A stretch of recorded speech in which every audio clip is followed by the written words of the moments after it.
ममता बानार्जी गतकाली राति 11 ममता पुरी रे पहुंची पुरी सर्किट हाउस रे ममता रही आज श्री जगन्नाथ दर्शन करेंगे एसत पुरी रे किछि कार्यक्रम जोगदेवे तेबे आश्चर्यर कथा होउछि ममता जेतेबेले पुरी आसिले तांको पायलट गाड़ी गुड़िक पूरा अंधकार रे आसीथिला कोनोसी गाड़ीर लाइट जळु नथिला एपरिकी ममतांको गाड़ी रे नालीबती जळु नथिला तेबे एहा पूर्वरु विमान बंदर रे पहुंचवा बेले ममता कहिथिले जे से टीएमसी सांसदों स्वास्थ्यावस्था खबर शुणिबा परे ही भुवनेश्वर आसिछंती 3 दिनिया रहणी रे समय मिलिले से मुख्यमंत्री नवीन पट्टनायक को साक्षात करिवे।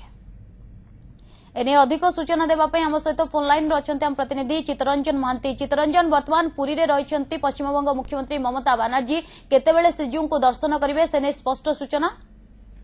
देखो नलिनी बर्तमान सुधा कौन स्पष्ट सूचना आसी ना आम गतकाली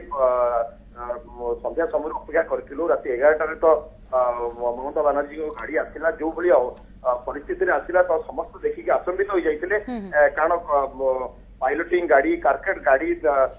आंबुलांस एवं निजस्व जो स्कॉर्पियो रे बसी आसुले मुख्यमंत्री ममता बानार्जी तो गाड़ी हेडलाइट एवं नालीबती ये सब किसी जळु नथिला संपूर्ण अंधकार मध्य आसुले एवं सबुठार हूँ आश्चर्य विषय गणमाध्यम को स्पेशल सर्किट हाउस मुख्य फाटकर बाहर माने जातीय राजपथर उपरे रखा जाइथिला जाकि प्रवेश कर दिया जाइथिला एवं कड़ा सुरक्षा बल मध्य ममता बानार्जी अच्छी सर्किट हाउस रे एवं जेतिकी प्राथमिक सूचना आसी आमको 407 नंबर रूम रे से रही 3rd फ्लोर रे एवं तांकर रूम रो चतुर्पार्श्व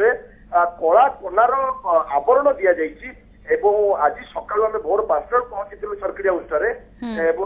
देखा पाई मेन गेट रो जो अच्छी लुहा गेट से लुहा गेट को कपड़ा रे पूरा आच्छादित करा जाइछि संपूर्ण सील करा जाइछि एभलिया सुरक्षा देखि समस्त आचंबित एवं आश्चर्य पचारिथिले जे एभली करिवार कारण कोन तार उत्तर केही देई पार नथिले एवं कोन कार्यक्रम रहिछि ता भी सूचना मिली नाही एवं केतेबे श्रीजीव को दर्शन करिया जिवे ता हमते सूचना मिली नाही किंतु आमे जे आकलन करिछु अपराह्न रे से श्रीजीव को दर्शन करबा पाई जिवे एवं ताकर जे पंडा अछंती जगन्नाथ स्वामी महापात्र जगन्नाथ महापात्र से तांको दर्शन करेबे एवं से बेस उत्साहित अछंती किंतु दिन जाकर कार्यक्रम किछि नाही बोली वर्तमान सूचना निश्चित रूपे चित्तरंजन आपण पूरा घटना पर नजर रखिथांतु केतेबेले आज ममता बानार्जी श्रीजीव को दर्शन करछंती परवर्ती समय आवश्यक पड़ले मु पुणी थरे फेरिबे। बहुत बहुत धन्यवाद चित्तरंजन आपनका समस्त सूचना पाई।